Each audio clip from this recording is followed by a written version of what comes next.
मराठवाड्यात नेत्यांच्या चेहऱ्यापेक्षा जातीय समीकरणं निर्णायक ठरतात। पंकजा मुंडे, अंबादास दानवे, रावसाहेब दानवे, चंद्रकांत खैरे, अशोकराव चव्हाण, इम्तियाज जलील, ओमराजे या दिग्गज नेत्यांमुळे मराठवाडा नेहमीच चर्चेत असतो। लोकसभा निवडणुकीत मराठवाड्यातील 8 जिल्ह्यात कुणी बाजी मारली, कुणाला अपयश आलं, का आलं हे जाणून घेण्यासाठी हा व्हिडिओ शेवटपर्यंत पहा। सगळ्यात आधी मराठवाड्याचा भूगोल कसा आहे तो पाहूयात। मराठवाडा गोदावरी नदीच्या खोऱ्यात वसलेला एक अत्यंत महत्त्वाचा प्रदेश। मराठवाड्यात एकूण 8 जिल्हे मोडतात। ते कोणते? पहिला जिल्हा छत्रपती संभाजीनगर, दुसरा जिल्हा बीड, तिसरा जिल्हा जालना, चौथा जिल्हा परभणी, पाचवा जिल्हा नांदेड, सहावा जिल्हा धाराशिव, सातवा जिल्हा लातूर आणि 8वा जिल्हा हिंगोली। देशभरात लोकसभा निवडणूक दणक्यात पार पडली। महाराष्ट्रातील लढत तर अतिशय चुरशीची आणि निर्णायक ठरली। मराठवाड्यातील काही जिल्ह्यांवर सगळेच लक्ष ठेवून होते। बीड, छत्रपती संभाजीनगर, जालना, धाराशिव या जागा तर विशेष लक्षवेधी ठरल्या। इथं कोण जिंकलं, कोण हारलं जाणून घेऊयात। जिल्हा पहिला छत्रपती संभाजीनगर। छत्रपती संभाजीनगरची निवडणूक चांगलीच चुरशीची ठरली। या जागेवर तिहेरी लढत पाहायला मिळाली। या लढाईत महायुतीचे उमेदवार आणि एकनाथ शिंदे यांच्या शिवसेनेचे नेते संदीपान भुमरे यांनी बाजी मारली। त्यांनी MIM पक्षाचे नेते इम्तियाज जलील यांना 1 लाख मतांच्या फरकानं पराभूत केलं, तर दुसरीकडे चंद्रकांत खैरे हे 3ऱ्या स्थानी राहिले। दुसरा जिल्हा बीड। बीड जिल्ह्यातील निवडणूक चांगली चुरशीची ठरली।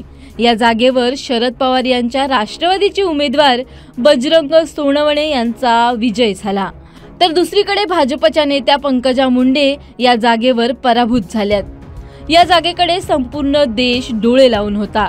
बीड जिल्हा हा भाजपचा बालेकिल्ला मानला जातो। इथं मागील 4-5 टर्म पासून मुंडे घराचा विजयी छापा होता। मात्र यंदाच्या निवडणुकीत इथं शरद पवार राष्ट्रवादीचे उमेदवार बजरंग सोनवणे यांनी बाजी मारली आहे। जिल्हा तिसरा जालना। जालना या मतदारसंघातून भाजपचे केंद्रीय मंत्री रावसाहेब दानवे यांना तिकीट देण्यात आलं, मात्र या जागेवर त्यांचा धक्कादायक पराभव झाला। या जागेवर काँग्रेसचे नेते कल्याणराव काळे हे विजयी झालेत। काळे यांनी दानवे यांचा 90,000 पेक्षा अधिक मतांच्या फरकानं पराभव केलाय। जिल्हा चौथा परभणी। परभणी या जागेवर राष्ट्रीय समाज पक्षाचे नेते महादेव जानकर हे महायुतीकडून उभे होते। त्यांच्या विजयासाठी नरेंद्र मोदी यांनी देखील परभणीत सभा घेतल्या, पण त्यांचा इथून दारुण पराभव झालाय। या जागेवर उद्धव ठाकरे यांच्या शिवसेनेचे संजय जाधव हे विजयी झालेत। जाधव यांचा 1 लाखांपेक्षा अधिक मतांनी विजय झालाय। जिल्हा पाचवा नांदेड। भाजपचे नेते तथा खासदार अशोकराव चव्हाण यांच्यासाठी नांदेड ही जागा प्रतिष्ठेची होती।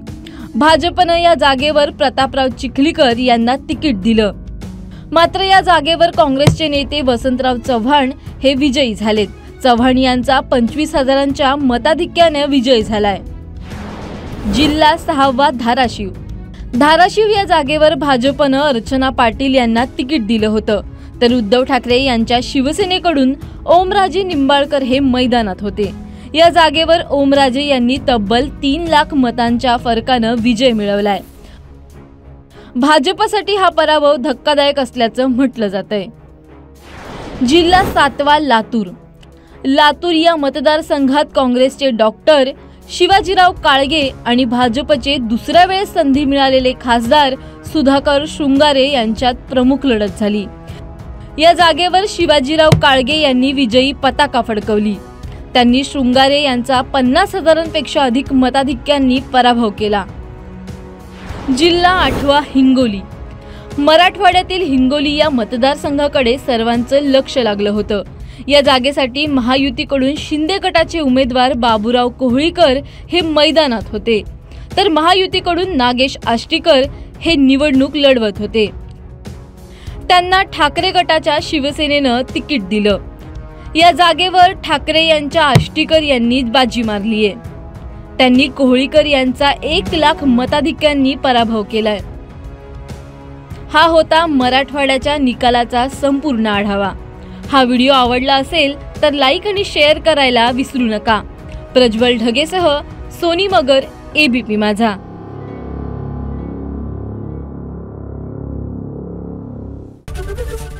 एबीपी माझा, उघडा डोळे बघा नीट।